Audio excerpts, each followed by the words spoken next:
Hello and welcome to the M Word. My name is Lavinia and I'm founder and director of the M Word and Emotional Problem Solving Limited. I'm absolutely delighted to be joined by friends.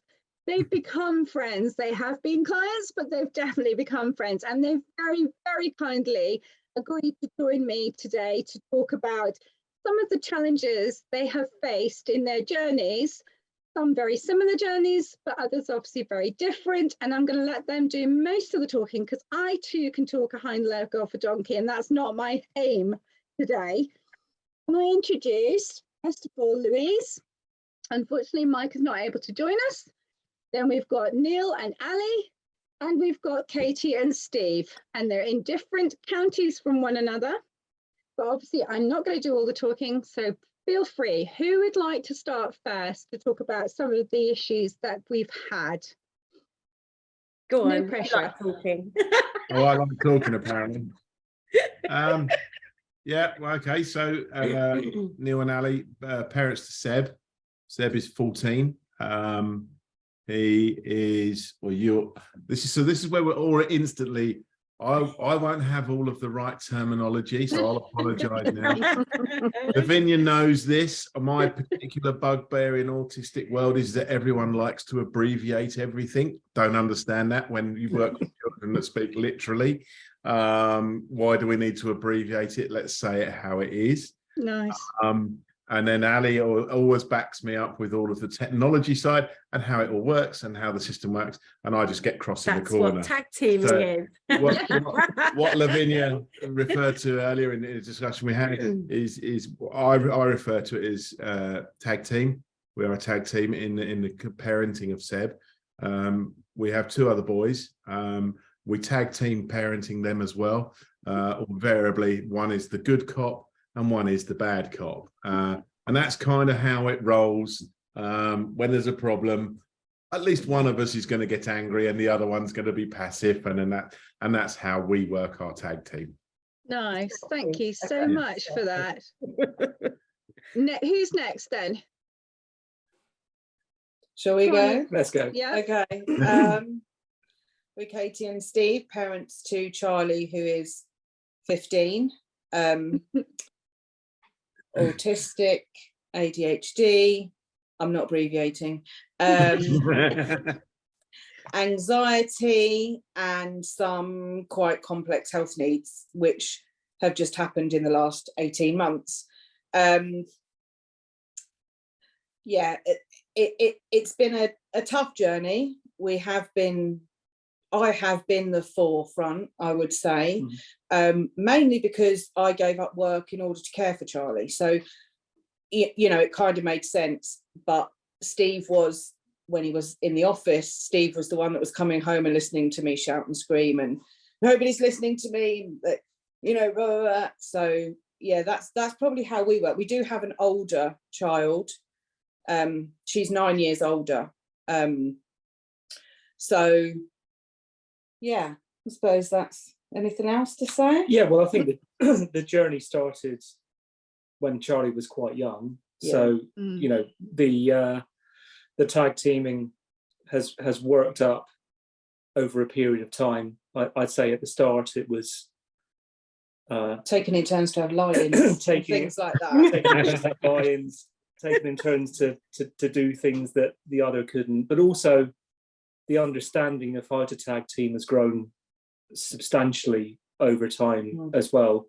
And that's as much about us understanding Charlie's needs as much as it is us understanding how each other deals with a certain situation when you're thrown in at the deep end with a child with different needs to others, shall I say, or different needs to those that we've experienced through our lives. Getting used to that and how individuals deal with it over time improves, and as with every relationship, you learn how to manage it better over time with experience. Oh, thank you. Louise, then, come on. I think, listening to you guys, I think we were fortunately or unfortunately a step ahead because we were tag teaming. I mean, we've got an older daughter who's now 24, and she had some complex needs as well. So, but we didn't realise. So we were kind of already tag teaming with her many years ago, and then we had a son who was he didn't have complex needs, so we were still tag teaming with our daughter, and also with work, because Mike would go to work during the day, and because we had another son then, I would work when Mike got home, and we literally called it tag teaming. So I would do the daytimes, and then Mike would do our daughter and our son in the evenings. And then we had our youngest, Ellis, who is 14, who has got autism and ADHD, a learning disability, which is quite hard to manage sometimes, amongst sensory and auditory sort of processing difficulties. So we kind of, by the time we'd had Ellis, we'd already been tag teaming for maybe eight years maybe before that, and not really realizing we were doing it, except we knew we needed to have some time as a couple. So we invented Fizzy Fridays, because we just weren't getting any time during the week. We were literally like tag teaming. As soon as Mike came home, he would take over and I would disappear and start work upstairs. So yeah, we invented Fizzy Fridays, which I'd like to say it was champagne, but it wasn't. It was Prosecco. And we had no children, we had no TV, we had no phones, nothing. And we just caught up for the evening, and it was really nice. And I think that's really important. Yeah, Nice. we ended up doing something similar with Cheese and Wine Fridays. So exactly the same, the same concept. Because it's all consuming, isn't it? It's is. When you go to bed, you talk about them. When you wake up in the morning, all through the day, it's all consuming. Yeah, I mean, we run our own business as well, which is dynamic. And what we didn't say earlier is we have 2 older sons. So yeah, we've been through different situations with certain. Okay. So yeah, it does. I always say I normally wake up to one of 2 things: is A, have you got the invoices out, and B, do you know what this is? I just read this on the internet, and what do you think about this? And it's always about autism and Seb. So yeah, it's amazing how tag teaming works, and it's just being able to sound off, and the other person knowing that it's not personal, it's just the situation. Important, and I appreciate, and I've said this to Lavinia today, I appreciate that there are people that aren't as lucky as us, you know, and my heart goes out to those people, but you know, because it must just be difficult when you haven't got someone to bounce off.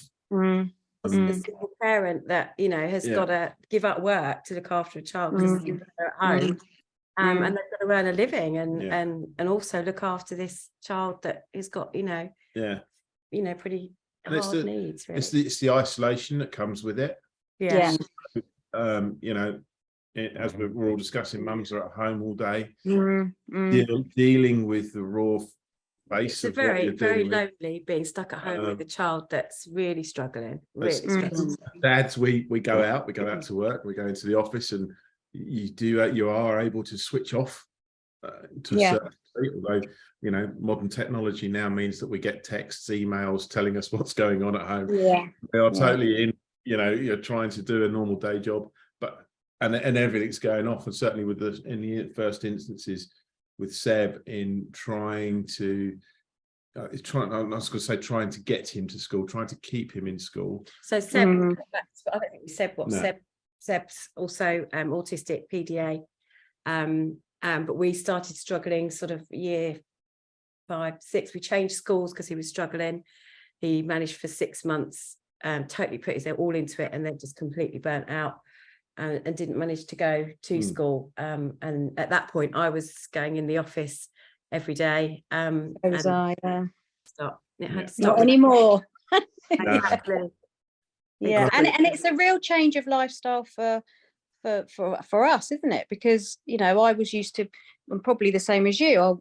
I'd put on some officey type clothes and boots and take my handbag and off I'd go to work. My laptop, and it was all quite nice, and then I'd do the school run, and it was all quite civilized and nice. And then all of a sudden, I'm at home in my pajamas still at lunchtime because it's all kicked off in the morning, and it's a completely different lifestyle. Yeah. And I think, we all do it. We all refer back to our other children. Mm. And, so what is normal? How does this work? Mm. Never did this before. Mm. We all go through those motions. We all go through that horrible stigma of the playground gate. Mm. What are other people thinking? We also, I'm sure the same for you guys, you've got to address the elephant in the room with the family, how they perceive what you're up to. So in all of this tag teaming and everything else, and just trying to keep each other together and on the same page, you're trying to explain to everyone. And almost at the beginning, I think it's fair to say you're justifying the situation because you feel it's not right. Why are we not going to school? So you're trying to justify it. And I think for us, certainly for us, there was a light bulb moment where we just kind of went, whoa, you know what? Let's get off the bus. Let's get off the bus. Let's stop. Let's not try to conform. Let's rethink. And it's almost like a grieving process. Actually, it's okay to be different. It's okay not to do what everyone else is doing. We're not going to be like that because he's not like that. And then you steady the ship a little bit, don't you, as time goes on. But it's been a rough 3 years. How long was he out of school for? Is he still out of school? Out of school. He struggled with the last term of year 6. He was desperate to go to secondary like his older brothers did, with his friends. And he lasted a couple of weeks before he was having panic attacks and really struggling to go in again. And he limped through to Christmas. And this was over 3 years ago. And he's been at home ever since. We tried specialist school. He had a great couple of days. He fitted in well. They loved him. He loved it. But he put so much effort into it. He lasted 2 days and was knackered. He couldn't. And at that point we went, and that's when we met Lavinia. And she went, do you know, it's okay. It's okay. You've got it. You know that it's not going to work for him, and you've got to think of another way around. And we just went, right, stop. Let's stop. I don't have to go to work. I don't have to do this. He doesn't have to go to school. There's more than one way to get an education. So that's where we are. Can I take you guys back just a little step though for all of you? At that point, who was doing the, let's say, negotiation with the school? Me. Yeah. Ali? Was it you? No, I was the one feeding the one with the mouth. Interesting. Louise? Sorry, I don't mean that. I'm nastily.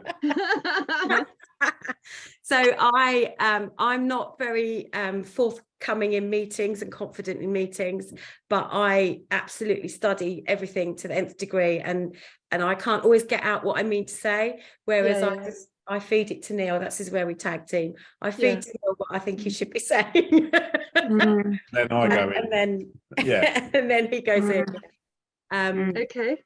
So that's how we tag teamed that. I mean, there were, I did join in meetings, but I'm not saying I didn't, not at all, but we were very much never a united front. Never not attending together. Yeah, that was all. together. I think the only possible mistake I made was when we fell out with the previous primary school because we just couldn't get the head to listen. She just wouldn't listen to the problem. We knew there was a problem. And I turned up at the door on the morning and I just saw red and she wasn't listening. I said, okay. But she wouldn't even come out of the room, would she? No, I couldn't come out of the room. She knew I was cross. So Neil said, I'll go down and talk to you. I wasn't angry, I wasn't aggressive, but I was cross. To which point I just said, you know what, I think we're done. We're done. You went, he's not going back to that school. And I went, what? And I said, we're not going back then. And so and then suddenly over a cup of tea, very quickly realizing we were now in a situation where we had no primary school, and so then I had to, and then we got on the phone, and luckily we found an excellent village school next door, and they were great. But again, even in those conversations, again, we've talked about this previously with Lavinia, is that everyone's an expert. This is what I find. It's what makes me laugh. Everyone's an expert in autism, Except the parents. except the parents. Because they don't know their child. No. And they'll sit there and they will tell you what you should be doing. And you go, yes, yes, it's absolutely right. It's absolutely right. And then you go home and you go, well, that's never going to happen. That's the thing we learned very early on, was that because we've got 2 older boys and we're parented in a certain way, and nothing worked. Absolutely nothing worked. And that was a real light bulb moment as well, wasn't it? Because you can't negotiate with him, you can't reason, you can't always make it make sense in his brain, because he's so literal that, and he just sees one point of view and can't always look a different direction. And so that and you're really good at negotiating, aren't you? Yeah, I try. I mean, I do it every day within my work Yeah. environment, so it's second nature. But as a parent, you find yourself, I'm sure it's the same for you guys. You stand at the bedroom door and you're going, right, I want to ask him to do this. How do I say it? How do I say Without this without demanding it. asking him? So we're non-demand avoidant. Now, as far as I'm concerned, most teenagers, if not all, are non-demand avoidant. You know, if you ask them to load the dishwasher, they don't want to do it. They go, you just come at it in a different way. Yeah, so different. And we found ourselves standing at the bedroom door going, right, okay, we really need him to just tidy his room, or just how are we going to ask him without asking the question? And then we come back to the kitchen and we go, right, how are we going to ask this? It's kind of checking yourself all the time. Yeah. And as I say, schools don't understand that, and there's a naivety on the school's part, because, you know, we've got family members that, you know, that are in teaching profession, and they do a half an hour training on autism. Yeah, my daughters did the same. You sit around the table and they're telling you how you should be looking after your child, and you go, Yeah. that ain't gonna work. That's never going to work, you know. And one of the light bulb moments, and I think Ali's absolutely right. Grieving, there is a grieving process. You go through the process as a couple of understanding where you are at with your child. And there comes a point where you go, all right, we can do this. And it may be a month, it may be a year, it doesn't matter. There's no time frame on it. But you do get that moment where you go, well, Just actually, let it all go. Don't worry about it. this is how we're going to do it. And when you get past that period, I would say where we are now, there's quite a unique, special process as parents we go through now, Seb, and I'm sure you go through with your children as well. That really, I get quite frustrated with the system, because it doesn't allow itself the time to understand. And they could get so much more out of these children, because they just tried not to conform to a league table and all of the things that we all know that schools have got to do. And it's not fair to just say the schools are all wrong, because not all schools are. A lot of schools are doing really good things. But there's and I said it earlier, there's a need to abbreviate everything in the autistic or special needs world, which I don't want to abbreviate it. I like to call it by its proper name, and then that way we all understand what we're talking about. But there seems to be a need to race to a decision and an end without thinking of the consequences in the process. Yeah. That's the difficult bit. And we're 3 years of having Seb at home. We're in a great place with him. It's not perfect. He's in a great place. He's in a great place. He's self-regulating. Yeah, he spends most of his day on the computer, but he's that's his place. That's the best place for him. His recognition of a safe place. Yeah. We'll use those words. Yeah.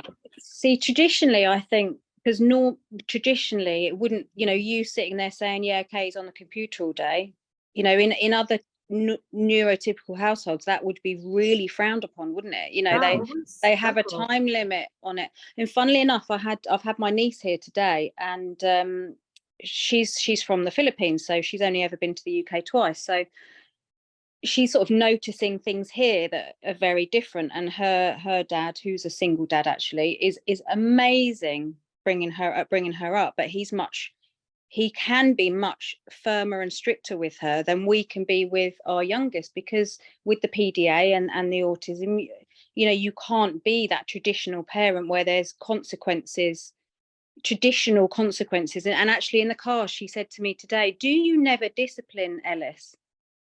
And I said, well, funnily enough, I always managed to get Ellis to do what I want Ellis to do, but because he has autism, which you understand, he has to feel in control. So she said, because last night he didn't want to eat his dinner and you didn't tell him off. And I said, no, but what I do is say, don't worry, you know, eat your dinner and then we can have a piece of cake. And I said, he ate his dinner, didn't he? And she said, yeah. And I said, but that's because he felt in control. But traditionally you'd be saying, eat your dinner, you're not getting down from the table until you've eaten your dinner. And I think it's letting go of those traditions, isn't it? You know, if they need to be on the computer for a day in their onesie, that's absolutely fine. And Neil touched on it earlier with kind of family and friends reactions and stuff, and I think that's where the kind of, you know, tag team or just the unity of, like you say, we're in a very fortunate position because we, you know, there's two of us, but there's the unity of understanding.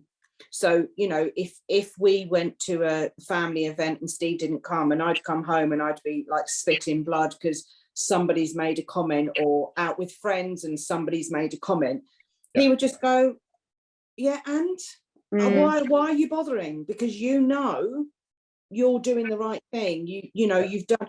And I think that's a massive part of the whole tag team. Yes, you know, you tag team with meetings and, you know, understanding, giving each other time and everything, but it is the like you say, letting go of expectations, letting go of what everybody else thinks, and you two having that understanding. I mean, our daughter, she's 24, she's got some she's got anxiety, so you know she understands, but she quite often says, oh, you let him get away with everything, like she is half joking, but there is a bit that you think, well, yeah, maybe we do, but we don't, we just approach it in a very different way.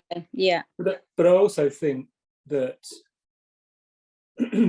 helping each other reset your expectations is really important, because you know you go through, you know, particularly when, you know, children are first starting school, and you know your expectation is that the life at school is the life at school that you had. You go through primary school, you go into secondary school, you might go to further education, and the peaks and troughs of excitement and disappointment through that journey, certainly through the journey that we've had, and it sounds like you guys have had as well, if you don't at some point in that journey help each other to reset what your base expectation is, and that base expectation can be to expect nothing, and that's and to recognize that that's absolutely fine. Helping you, you know, once you've done that, actually, you know, to the points that have been made, the journey becomes so much more calm.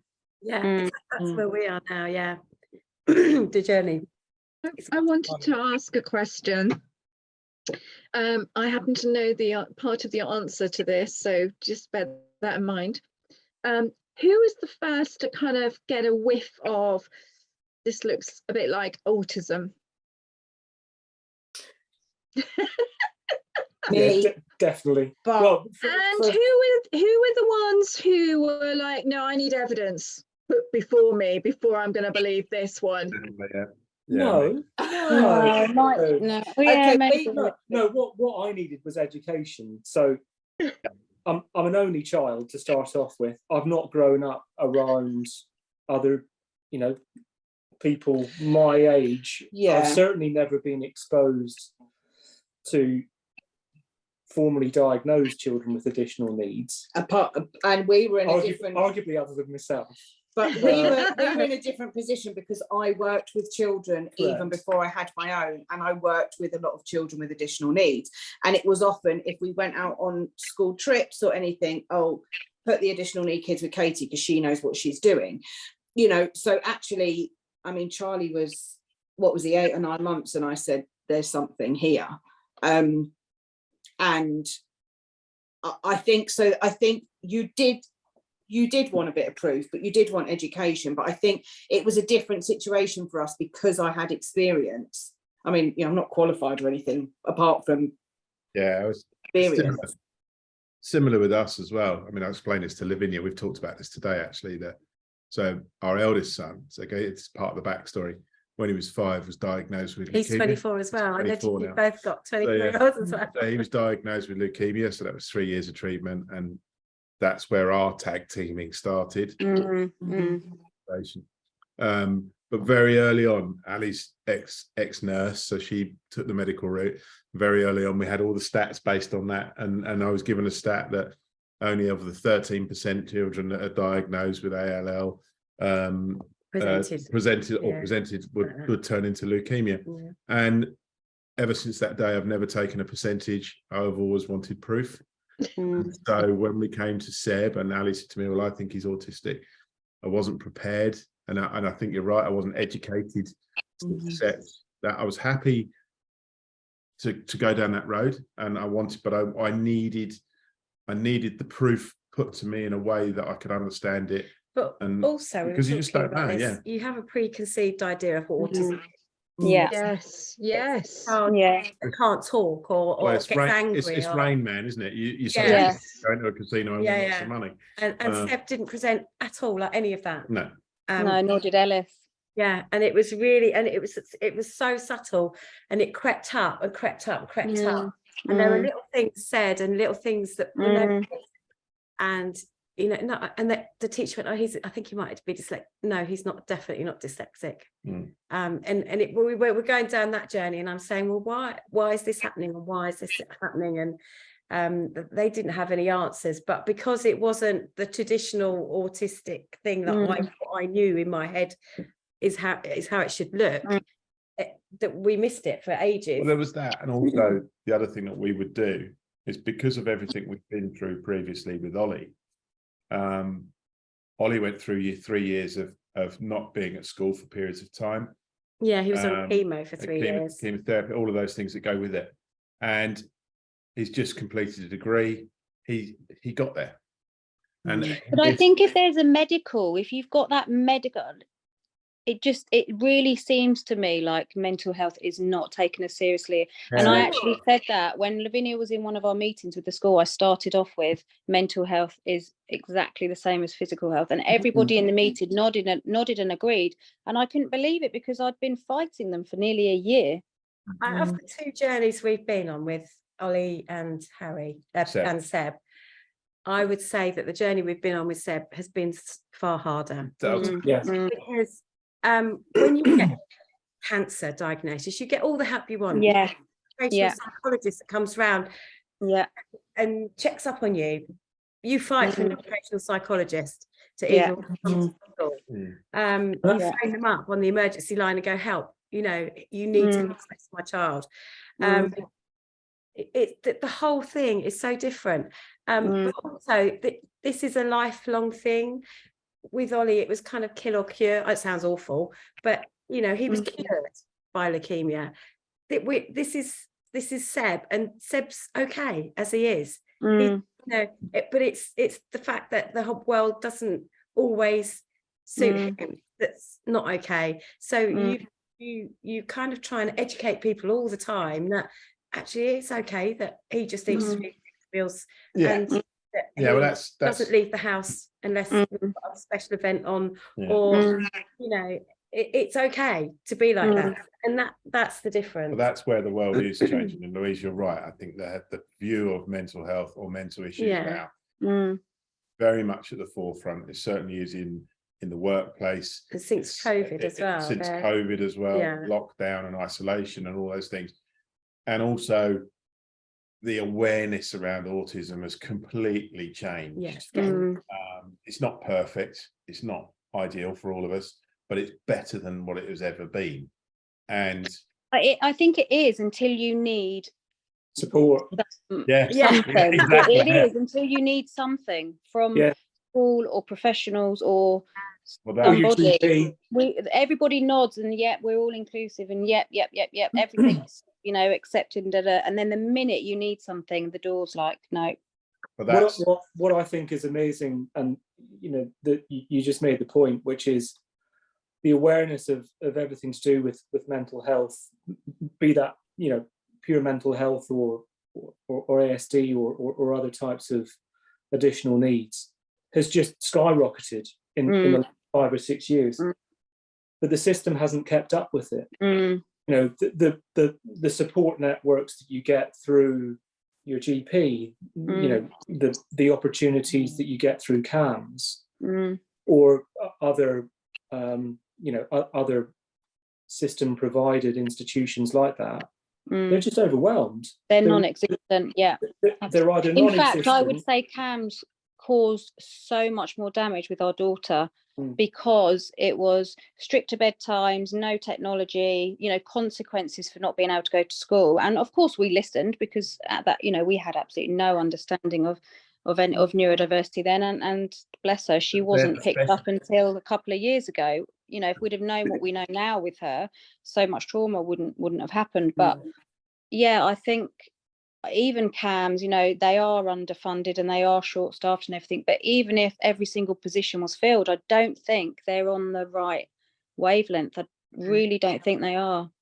I think that the That's a important very thing, valid statement, because when I was working in my last placement, I think I was just so gobsmacked at how ignorant some of my colleagues were, but also how afraid and intimidated they were by autism, because they either weren't interested in it, because again, you know, the idea that it's you know, comorbidity with, say, for example, Down syndrome, or it's like Rain Man, I don't want to be dealing with this, I'm already dealing with a very complex situation. And I think the one thing that really people really don't get about CAMS, it's not for the faint-hearted. You need a clinician who's able to work with all ages and very anxious people, parents and children. And sometimes it's a united family front, and other times it's not. It's you know, falling apart, pulled apart. But nevertheless, they don't have the understanding. And you know, once people twigged that I was happy to work with autistic people who'd somehow got through the net, because generally CAMS would immediately discharge saying this is a school problem, this is not mental health. Yeah, we were told get the school to sort it out and, you know, you'll be fine, which is the biggest load of poo going. But anyway, you know, once colleagues realised that, very swiftly, within about 2 weeks, everybody was trading with me, and I ended up with a full neurodiverse caseload, which is bonkers, absolute bonkers. And I think the most scary thing that I learned was actually when I was in Surrey. And Surrey is a very large trust. It's divided into 5 mini trusts. And when you're being called as one clinician to spread over 3 out of the 5, because they haven't got an SEN specialist, that's scary. That's really scary. But I think they'd be better saying to parents, this is what we think. There are some traits of X, Y, and Z. We can't help you, because it's almost like lying. Because I don't think they even recognise it, Louise. You know, you have, if you think about CAMS psychiatrists, they are trained to look for something that they can medicate. And autism is not about medicating. You know, if you're autistic, there's nothing wrong with you. It's the way that, you know, you see the world. It's the way how you deal with the world. And we are so behind schedule with understanding that. And I mean, it wasn't that long ago, I found some paperwork when I was working with an autistic specialist group. And they had said that in 20 years ago, you know, it was less than 10% of people were autistic. That's not true. It's so not true. What we're saying is actually the amount of screenings that can formally be done for formal diagnosis, that's the number we know. But it's a lot bigger than that. It's a lot more. But every child that I am screening for, you know, it's like I joke with parents and go, did you, you know, was your baby delivered by a stork? No? Well, then the one of you, if not both of you, must be on the autistic spectrum. And then, of course, you get parents going, there's a good point there.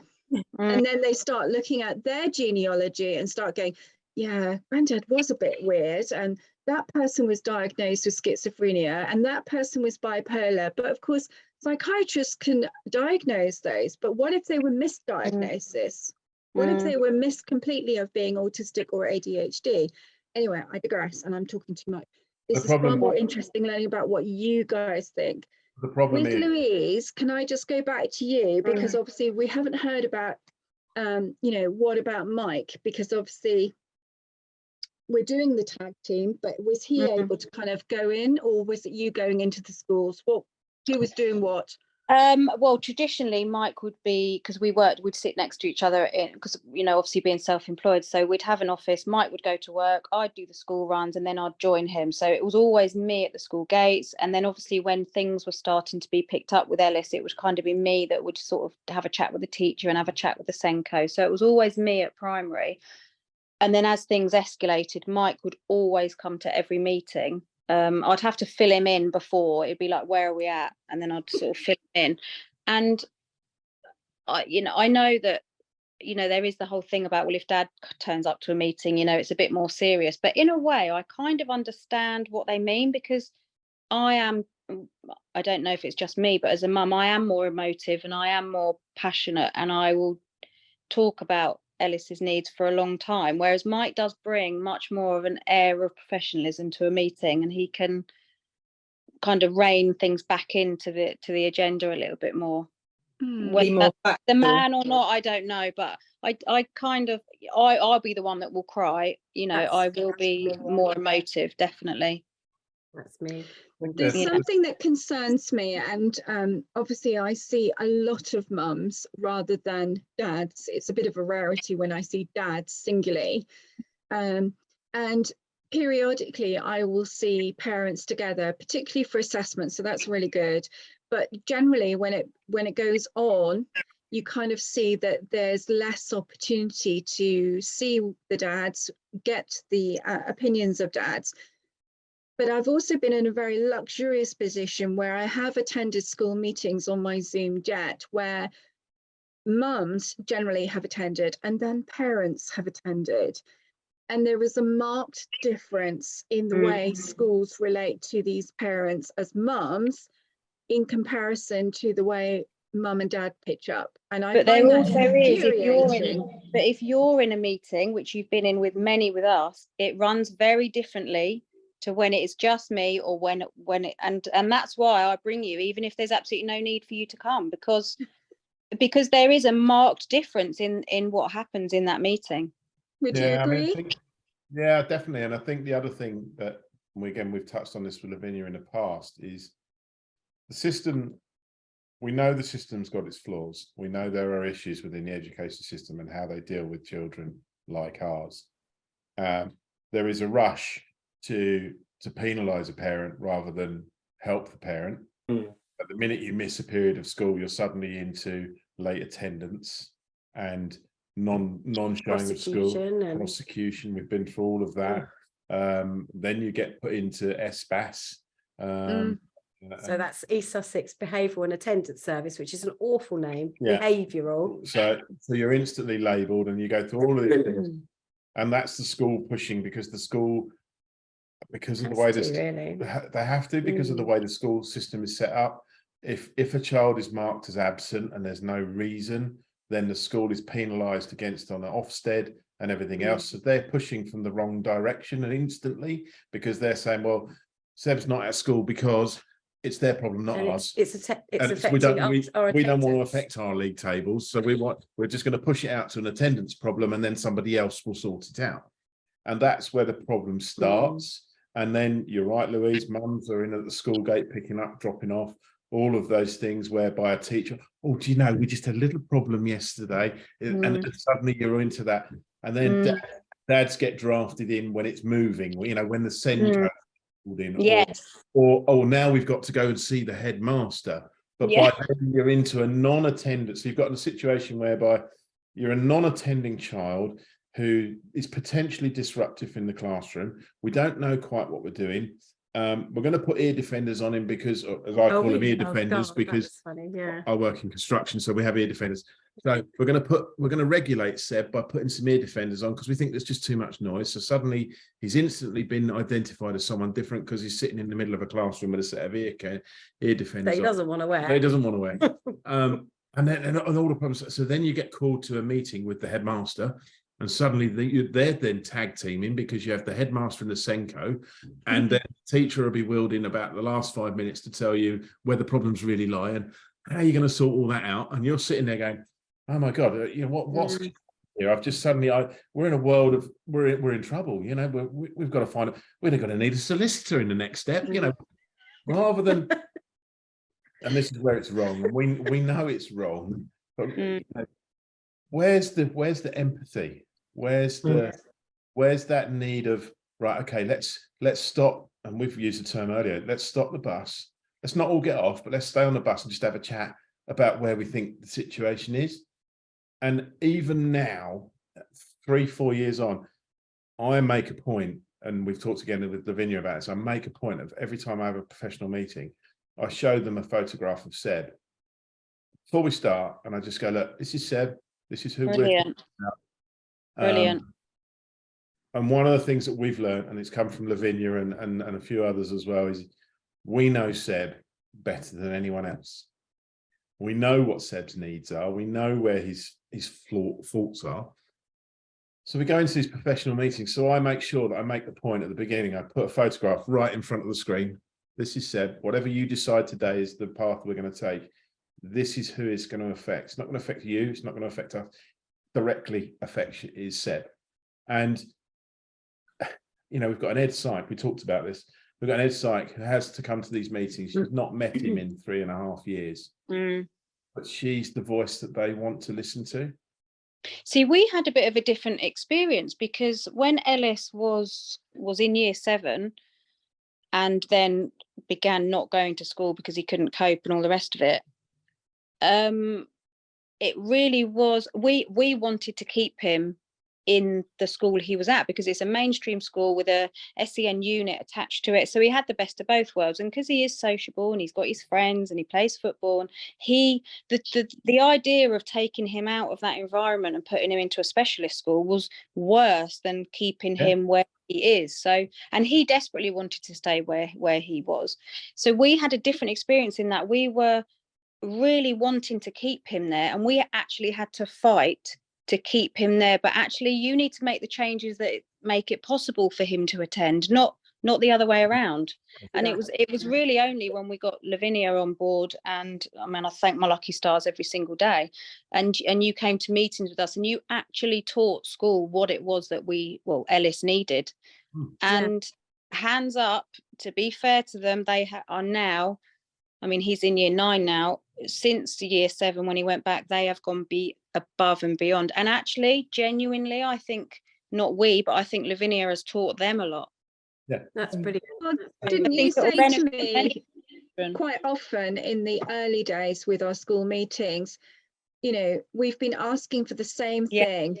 Yeah. I go and they say no, you come, and within 2 minutes they're going, oh yes, Lavinia will do it. Yeah, I mean, in year 7, in his EHCP, it's all in there that he should have a laptop and movement breaks and this, that, and the other. It's a really, Sarah had actually written his EHCP, so it was a watertight EHCP, and none of it was happening in school. And I was asking for his provision, and I was asking for this, that, and the other, and I was actually told, we don't do that here. Everything we were asking that we knew Ellis needed, we don't do that here. You'll never get the funding for that. That can't happen here. And right now, what we've got is everything I asked for in year 7, because you and Sarah were on board. It blows my mind. Well, we were at the other end of it, whereby we had a really good headmaster, totally top headmaster, and we had at that time the Senko was one of the leading Senkos in East Sussex, and they both said, "Oh, you'll never get an AHCP." Oh, we had that, yeah. Well, that to me is red rag or a ball. If you're going to, I'm going to stay there. I'm going to fight. And why does that not surprise me, Neil? I know, but and that's where I said that, like I said earlier. Why can't we stop the bus? Yeah. Have a grown-up conversation where we don't, as lovely as it is, Lavinia getting involved and everything else, why is there a need to have a professional to back up what we already know said as parents? It's what he needs. It's wrong, and it's the dynamics of the system that need to change, and it is unfortunately it is, and you know, Ofsted's under a bit of a spotlight at the moment. You kind of feel that if everyone was just to stop and go, do you know what, let's not press any buttons, let's not put him into a bad attendance, let's not put him into a specialist school, let's not do all these things, let's just try and find a way, which is, you know, we're self-employed, we run our own business, we have to find a way every day because things happen, you change, you adapt, you bend, you do whatever you need to do to make it work. But we're trying to fight a system that can't adapt. I think one of the main things that sticks out in my mind is one of the meetings, I don't know if you remember, Lavinia, that his school were trying to say that they couldn't meet need. Because he wasn't attending school. And I actually said, if he was in hospital having had a leg amputated, we would not be having this conversation. And it really, it's absolutely true. But, you know, our experience is very different to both of yours, really, because Charlie's always struggled with school, even from when he was in nursery. But it was apparent year 3 started getting difficult when he changed schools. Year 4 was okay, and then it was like year 5 it started being difficult, and I mean, he was barely there. Year 6 he was in a mainstream school, they did his EHCP, they literally did, even before his EHCP, even before his official autism diagnosis, they bent over backwards. They were I really could not fault them at all. There were there were a few changes of Senkos, and one of them just said, as long as he's in, if he sits under the table all day, as long as he's in, then he's marked as in, that's fine for attendance. And I said, listen, that's not happening.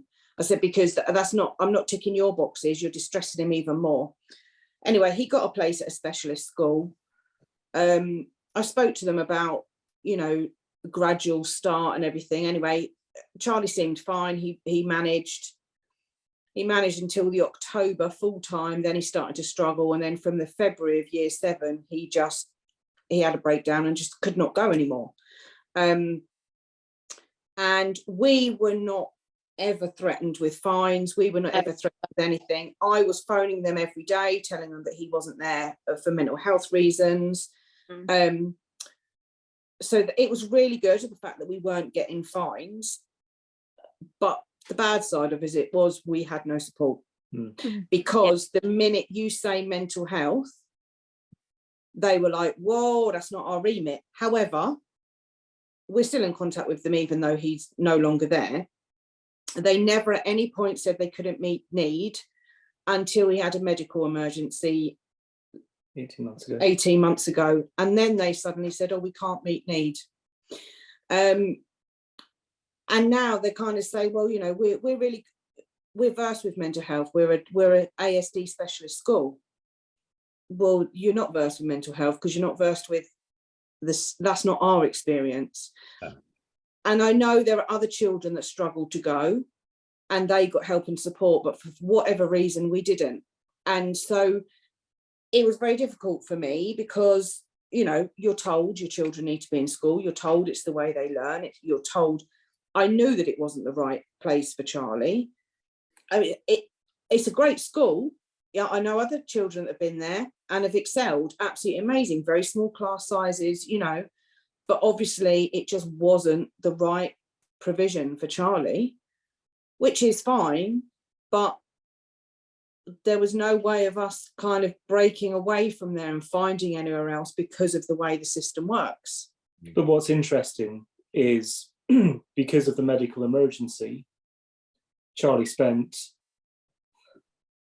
a year regularly attending Guy's and St Thomas's, and in doing so was receiving education from the school in St Thomas's, which is phenomenal, who are absolutely trained to deal with children with additional needs, be they physical or mental, and in doing so excelled.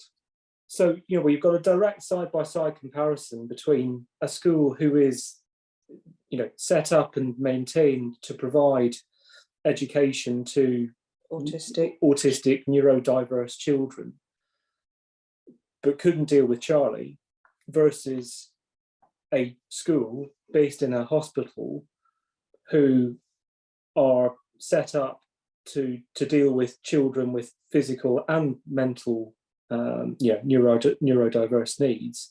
And it was that one, because of the skill of the individuals providing the education, where he excelled.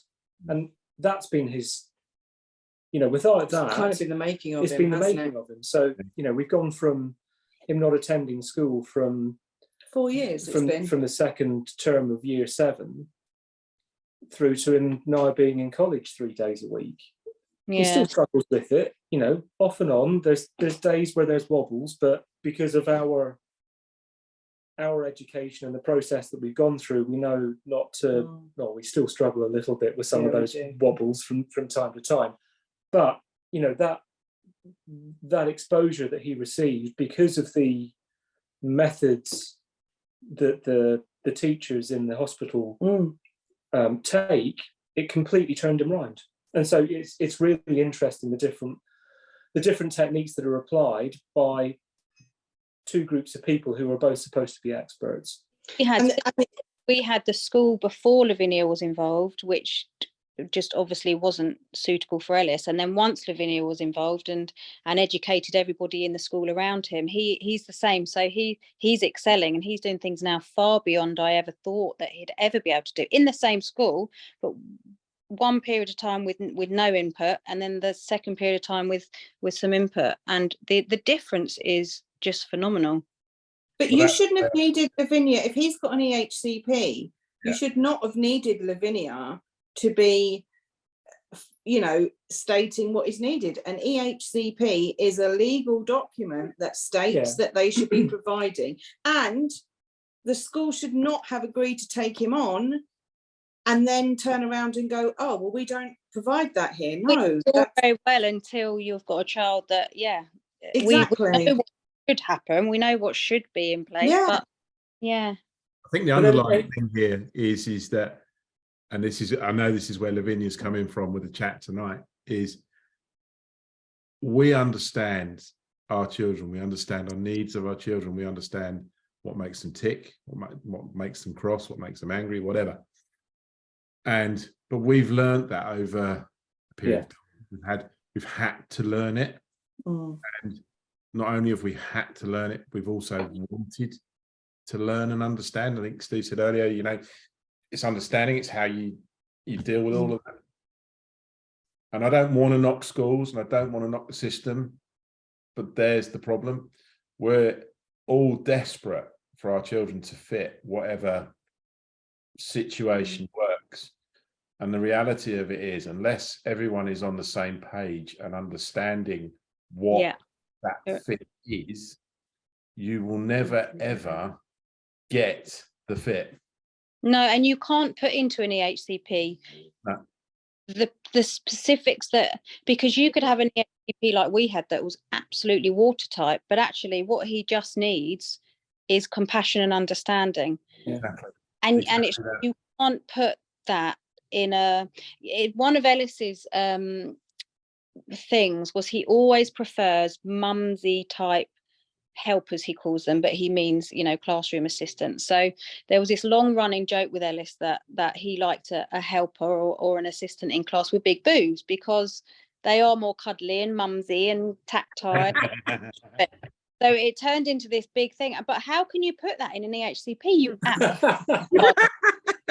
understand the problem with that one. Yeah, exactly. So that's the thing. You can't put in an EHCP. Well, actually, can the person working with him be, cuddly and mumsy and jokey and because because you deal with someone who, like us, is literal. They're going to tell you. They're going to tell you what they're thinking. They're going to tell. Oh, we've had that as well. We always say that all of the time. We get told. We might not want to hear it. Get told. Do we react to it? No, we don't anymore. We probably did at the beginning. Took it a bit personal. Well, I think throughout this journey, one of the key things we learned is that you've got to listen to your child. You've got to listen, because if you don't listen, you're going to fail. You're going to fail. But the thing is, and it's so everything is so tense and stressed and exhausting. It's really difficult. But the point is that the key the key to our journey, and sounds to be very similar to you guys as well, is the fact that we wanted to understand, and B, we wanted everyone else to understand. So we've then learned, and that's one of the things that came through from conversations with Lavinia and others, is we know Seb better than anyone else. And it's not for us, it's for them to tell us how that Seb should be brought up. It's for us to tell them how we want Seb to be brought up. And so, and that comes down to, it does come back to talking to family members, does talk about, you know, other parents in the playground. They'll have a preconceived idea of what autism is, or what PDA is, all of those things, but it won't actually be anything truthful. It'll be something they've got a 5-minute soundbite off of Facebook or off of GMTV, wherever that source has come in, and they've run with that, and suddenly they're an expert as well. And we've all had it. You've all, you know, sitting in the pub talking to friends, and they go, "Oh, well, what you should do with Seb is do this." You go, "No, it's never going to work." So I'm very grateful to you all. Thank you so much. To all of you who've been kindly listening and watching, if you have any questions, if there's anything that you would like to explore a bit further with either myself or the lovely John, as obviously somebody's a big fan of John. Somebody. You're very welcome to contact us at the M Word. And of course, we'd love to hear from you. If we think we can help you, we'd be delighted to. My thanks again, and I will bring this to a close.